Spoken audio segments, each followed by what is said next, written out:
Good morning. Good morning. Happy Monday, everybody. This is your host, Thomas Jason Anderson, and you are on the off ramp, which is the best place to be in America right now because if you look at the mainstream media and you look at all these other talking heads in the social media space, it's a mess out there, man. It's a total mess.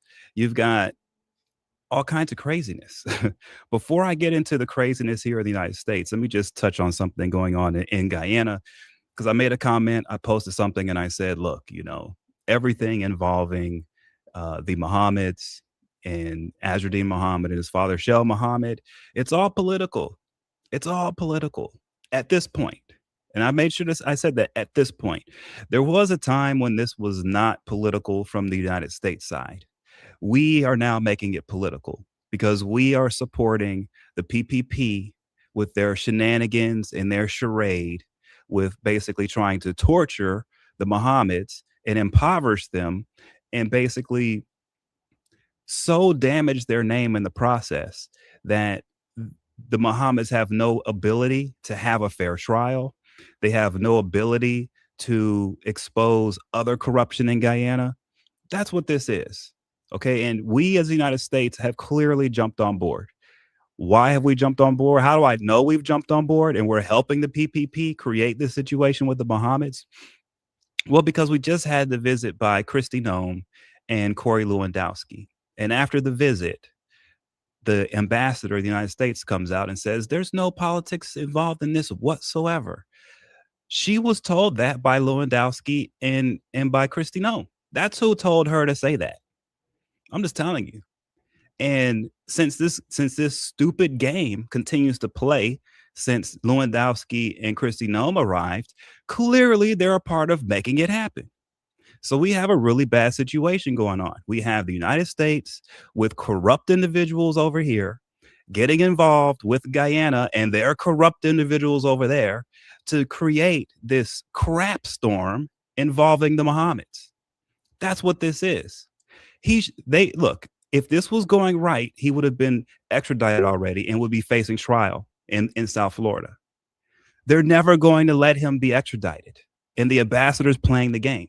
They are going to keep the Mohammeds in Guyana as long as it takes to break them. They have to be broken before they go to Miami. That's the game. And that's inhumane. And I'm not playing that game. So all of you PPP supporters who want to attack me and get upset at me, screw you guys, because you guys are a part of a sick game where justice is being twisted so that stupid, corrupt people can get away with their crimes. That's all this is. It's a game. The PPP has their people out there on social media. Oh, look, Muhammad got his test results rigged. The PPP did that. I'm telling you, Muhammad might even think himself, oh, I'm doing this. I'm playing. He's not doing anything. The entire thing is being rigged by the PPP. All of it. All of it. All of it. I don't know how else to say it. And now our ambassador is involved, backing up their crap. We've got Mike Pompeo with whatever he's doing. Now we've got Corey Lewandowski and Christy Nome playing games in Guyana now. So this is becoming a straight up shit show. Guyana is going to be a disaster, guys. It's guaranteed. They're playing too many games. They're too full of themselves. They're full of themselves. They're playing games. They think it's a joke. And what they don't realize is this is not a joke. And what's happening can create a volatile situation and can create a problem for everyone, which is probably what they want. Because if you're corrupt individuals and you've committed a bunch of crimes and you want to get away with it, what better way to get away with it than to collapse the entire system? Make so much chaos, no one points the finger at you.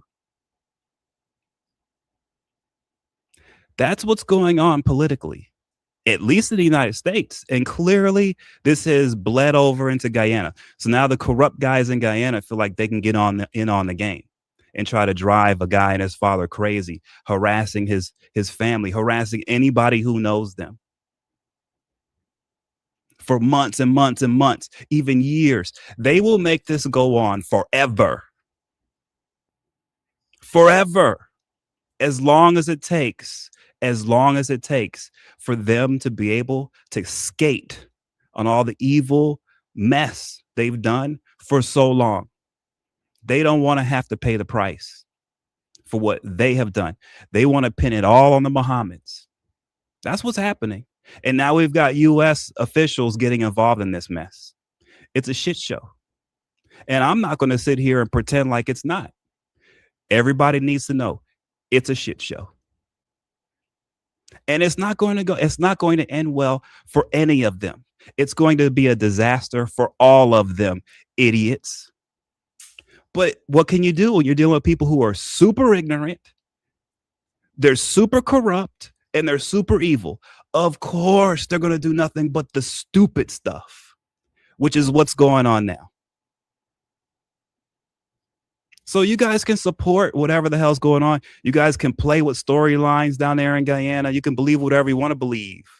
But the reality is this is an entire game that the PPP have created in order to cover up their own crap. And now they're getting US officials involved. They got the ambassador involved now. That's what's happening. That's how much of a shit show this is. Yeah, that's right. And then when everything goes wrong and everything goes sideways, they're going to be blaming this person and that person. Oh, no, it was the Mohammeds who did this. Oh, no, it was the Apnu. It was this guy or that guy. They always want to point the finger when it's them. They're playing the games. It's all a game, and it's a sick game. It's disgusting. I'm not even going to advise that they stop. I don't care. Keep playing your stupid games. It's only going to blow up in your faces down there. Horribly bad. So I'm not going to give advice anymore. I'm just going to say it like it is. Keep playing your games, guys. Come on. Keep doing it. Watch what happens to you. And it's not a threat from me. I'm not threatening anybody. I'm not going to do anything. It's you guys doing it to yourselves. I can see what you're doing. I see what you guys are up to. How do I see it? Because I've been dealing with the corrupt people here in the United States who you guys are partnered with. That's how I can see it. I see what they're doing here in the United States to help you guys down there with your corruption. What you guys down there don't realize is these guys up here, they look at you like dogs. They're racist as hell. These guys you work with, they think you guys are sacks of shit, that you're one level above a dog. That's how racist these guys are. Super racist. But you guys are partnered with them because they're white. And white means good, right? That's what you think, right? No, they're going to steal your whole country from you. And they're going to have you do it to yourself, which is what you're doing. Which is what you're doing. Like little slaves. Yeah. That's what you guys are dealing with down there right now. You're dealing with the racist, greedy, corrupt Americans over here. That's what you're dealing with. Trust me, they don't like you. Trust me when I tell you, they, at the first chance, they are going to destroy every single one of y'all. They're going to have y'all living like the Haitians. I'm just letting you know. Here's why. Because they can get all your oil without having to mess with you guys on the mainland. Your oil's offshore. How are you gonna get to it? Have you guys not seen our carriers and our destroyers? How are you gonna get to your oil? You're not. What do you think's going on? Why do you think these people from Louisiana keep coming around you guys down there? Have you ever looked at Louisiana before and how that's the most racist state in the Union in America? Have you guys ever considered that? No, you haven't. You haven't. You don't know what's going on down there. It's all a wicked ass game. And you're playing it with the most wicked racist people in the United States. That's who you guys are playing it with. So of course this is going to be bad for you. Of course they're going to destroy you. Why wouldn't they? They destroy people who aren't white just because. Just because they can. This is what you guys are dealing with. I'm calling it out because I don't like them. And I've been having to deal with them over here for years. Them trying to sabotage my career, them trying to discredit me. I've even had my family attacked. I've had my previous marriage attacked. I've had my kids' lives threatened. I've had my life threatened by these people. And I'll let me transition this over into the Iran situation. Because I said, hey, how is Black Lives Matter related to Iran? It's the same thing. All you have to do is look at this guy named Professor Zhang, the Chinese guy who Tucker Carlson just had on his show. And Professor Zhang is not a professor, by the way. He's a high school teacher, but whatever. So Professor Zhang said, oh, yeah, because of the Iran war, that's going to cause a civil war in the United States. And that's the civil war is going to take us down, and China's going to be the best in the world, blah, blah, blah, blah, blah, blah. That's a real playbook. Yes, things were set in place for there to be a civil war here in the United States. Yes, he is correct. If you think about January 6th, it took a boatload of planning to pull that off. A boatload, a lot of financing, a lot of organizing. It takes a lot to pull off just one insurrection is a lot. Imagine how much time and planning it will take to pull off a civil war. Think about it.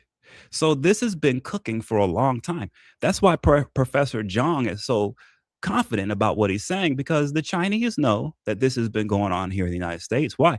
Because they've been funding it along with the Russians. And a part of the Civil War plan that they had set up long ago was funding Black Lives Matter. That's right. Black Lives Matter to the general public and to the most of the world was a civil rights group. And they basically started because of the murder of a black man by a police officer by putting his knee on his neck and killing him. George Floyd. That's how Black Lives Matter started. And they had protests all over the country, right? But with that came a bunch of tech bros who swooped in and they pumped in over $100 million into the organization, and they crowned the leader, a woman named Patrice Cullors. Okay. And they had her running around Washington, D.C., pushing net neutrality for them. That's what they wanted. And so I asked myself, well, if the tech bros want to use Black Lives Matter to help them get an advantage on the internet against their adversaries, AT&T and all these guys, right? What else are the tech bros up to? And if you look back at Facebook and these guys and Twitter, if you look back on what they were involved in with election interference and whatnot, you start to think, oh, wait a minute. And I'll tell you what they were involved in and what they were pushing. Black Lives Matter was not only supposed to be there to help them with their net neutrality stuff, but it was there as the tip of the spear to spark the civil war here in the United States. That's what it was for. What was supposed to happen was Homeland Security was supposed to go into Minnesota like they did, and they were supposed to start shooting people in the face like they did. And then it was supposed to be Black Lives Matter comes in and they start fighting ICE. And that turns into a little mini war in the streets of Minnesota that then expands because all the Black Lives Matter chapters around the country would get in on it and start going against police. And now you would have your civil war. That was the plan. So Black Lives Matter was pivotal in all of this. They needed that in order to maintain and sustain violence across every state in the country. But since they lost Black Lives Matter and it fell apart, once Minnesota happened, it happened and then it just died out. They couldn't carry the energy over throughout the country because that takes organizing power. You cannot create a civil war without serious organization. Black Lives Matter was supposed to be a big part of the organization. The other part of it was this guy Singh, the guy from Chicago, the Hindu dude, the Indian guy who's in China now. He funds Code Pink. He's married to one of the Code Pink founders, Nevin Singh or whatever his name is. He was the other part of creating the Civil War, right? So he was funding all these college campuses and all these protests that were all anti-Israel and stuff.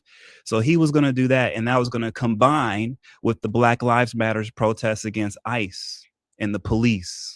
And that's what was supposed to spark the Civil War, because then Trump would bring in the military and da da da da da da. That was what was supposed to happen. And so when Professor Jung speaks on this, he's speaking of a plan, but what he doesn't realize is it failed. He doesn't know that it failed. He doesn't realize that the Minnesota thing was supposed to be the spark of the Civil War. He doesn't know that. And so you've got other guys around here like Tucker Carlson who doesn't know it either. Steve Bannon. There's a bunch of these guys who were aligned and ready for this Civil War. And they're like, when is it coming? Where is it at? And it's not here. And the reason why it's not here is because a big part of it, Black Lives Matter, got taken down. That's why. So here's how I know these things, and here's why I'm discussing on these things, right?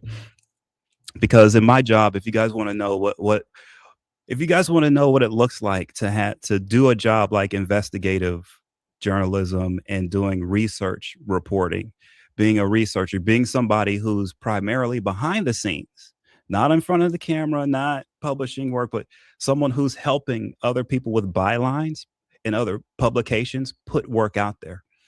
So I'm one of those people.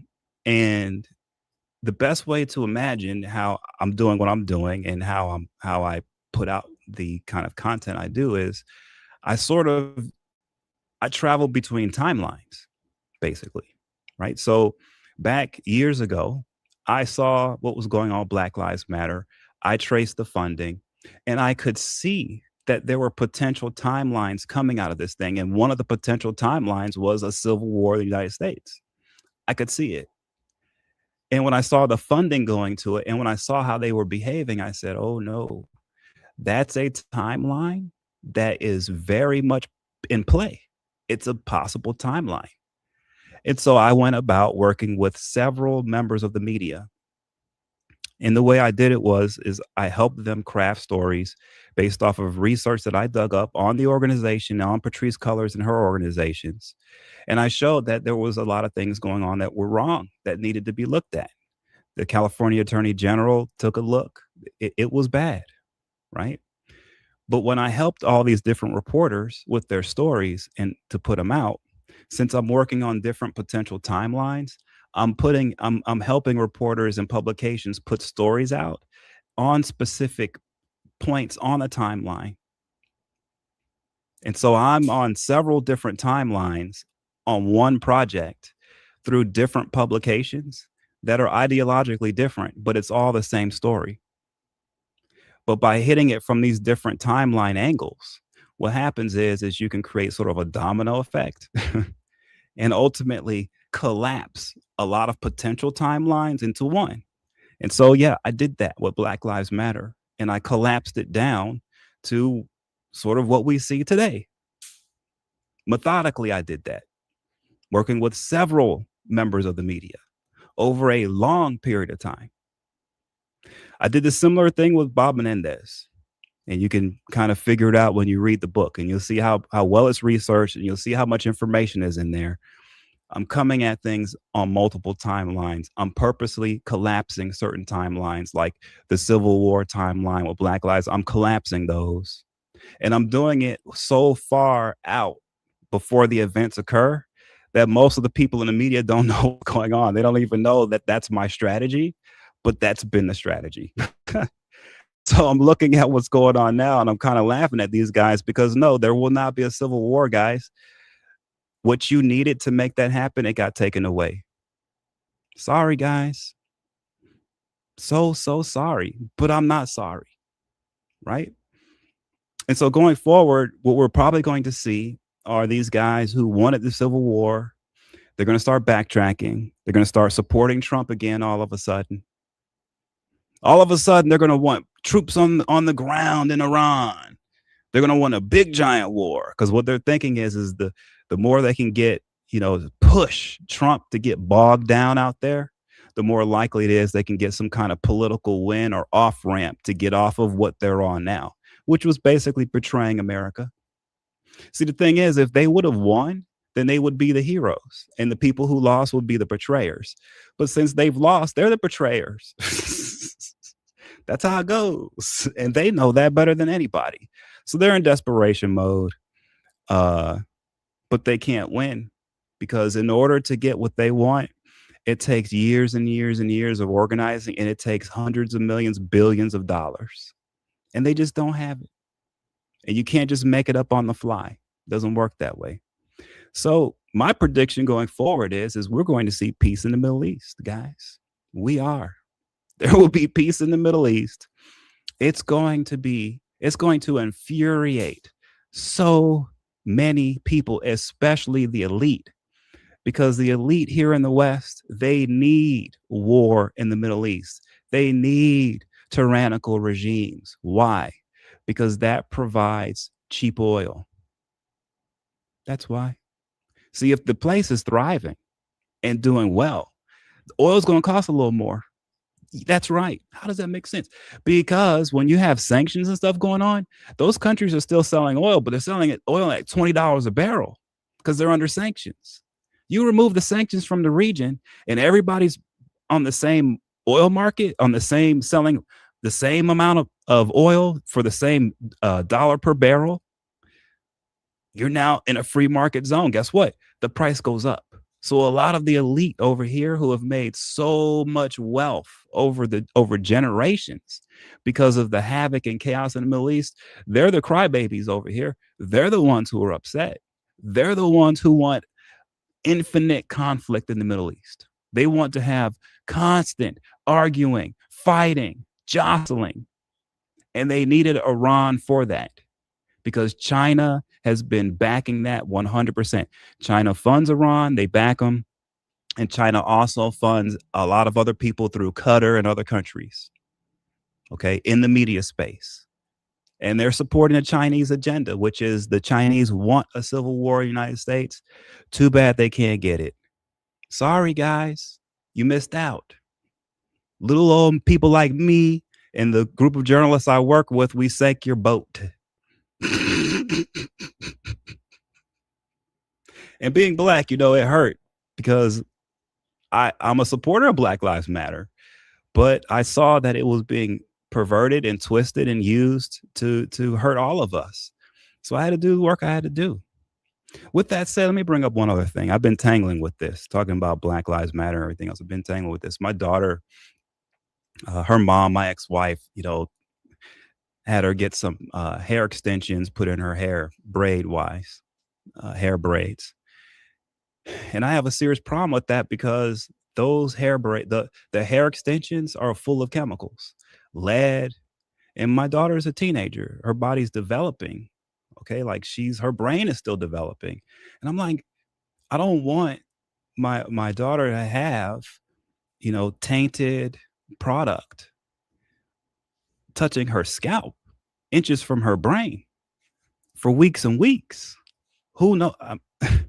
Very upsetting. And so I tried to speak to my ex-wife about it, but I ran into a brick wall because I realized, on the race issue, Black women, they don't want to hear this issue with the hair extensions. They want to keep wearing them and just ignore the health dangers for it. And it hits into like their identity as to who they are. And so me coming from a health perspective and saying, I don't think this is safe to be on my daughter's head, turned into me questioning what beauty is. And I'm like, are you serious? What?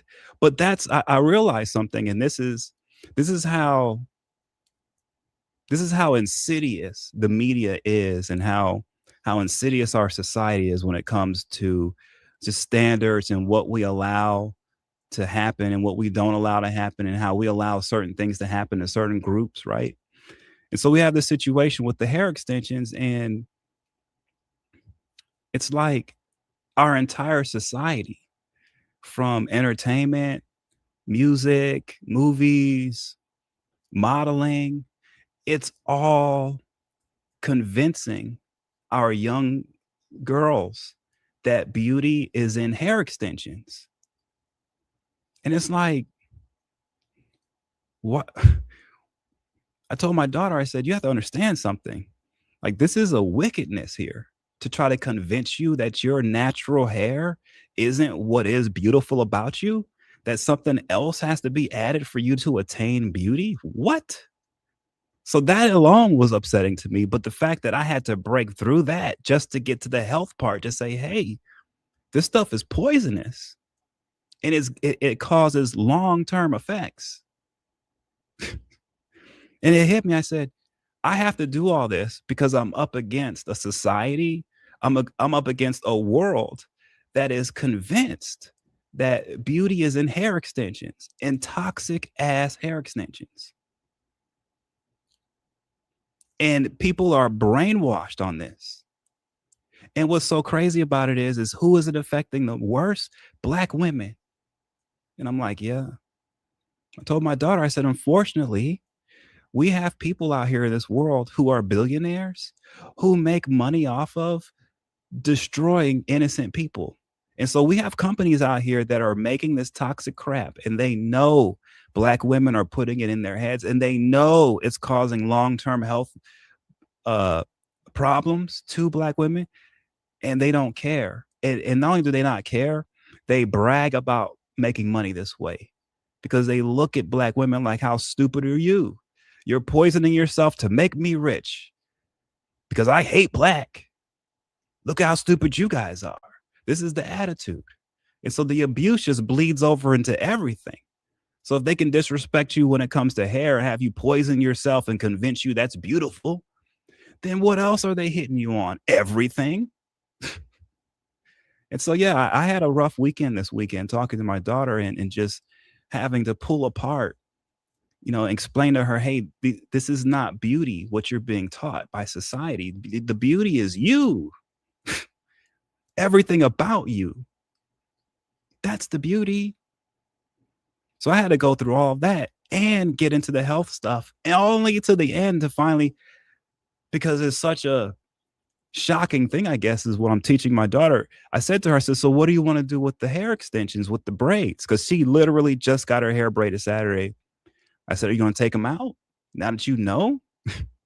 And she was like, well, I guess I'm going to leave them in just for a little bit. I said, why? Well, my mom, and she paid for these and, and I'll just let it sit. And I was like, yeah, I felt bad. She can't, I know she's young, and I want her to take them out. Right. I do. Because I think it's important that she understands with her own fingers, with her own body, with her own mind, that those hair extensions are not, they don't define beauty at all. It's a mirage. It's a little lie, actually. And it's okay to have little lies. That's fine. But when you identify with it as who you are, that's the problem.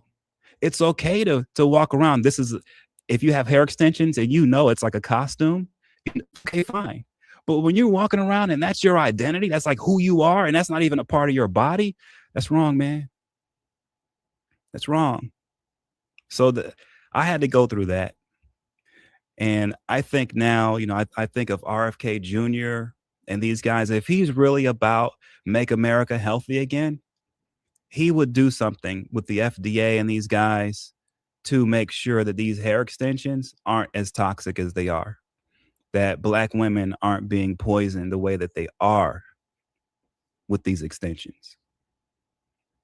Anyway, guys, have a great day today. Really, really, really, really appreciate you guys joining me. Hey, hit the subscribe button, whether you're on YouTube, whatever platform, hit the subscribe button. It helps me out with my algorithms. It helps the message get out so people can hear what's really going on out there. But have a great day, guys. I really, really appreciate the support. Love you all. Take care.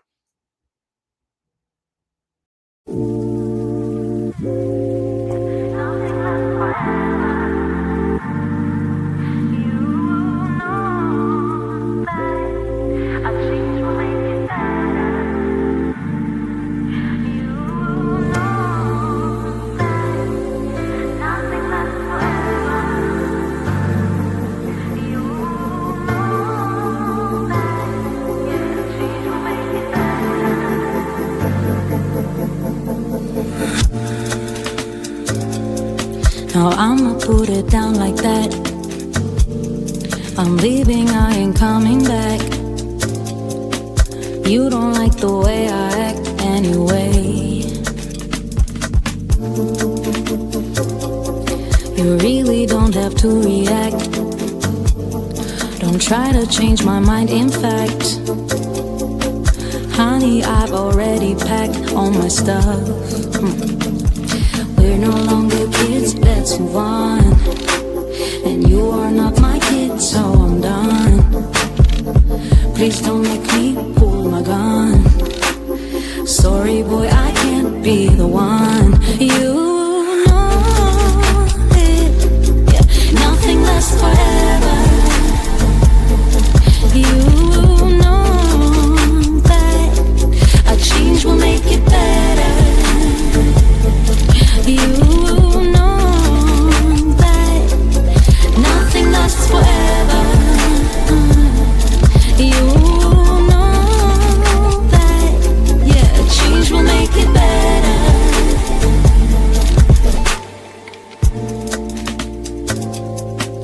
There's no one to blame, you see. Maybe we're not meant to be. There are plenty more fish in the sea anyway.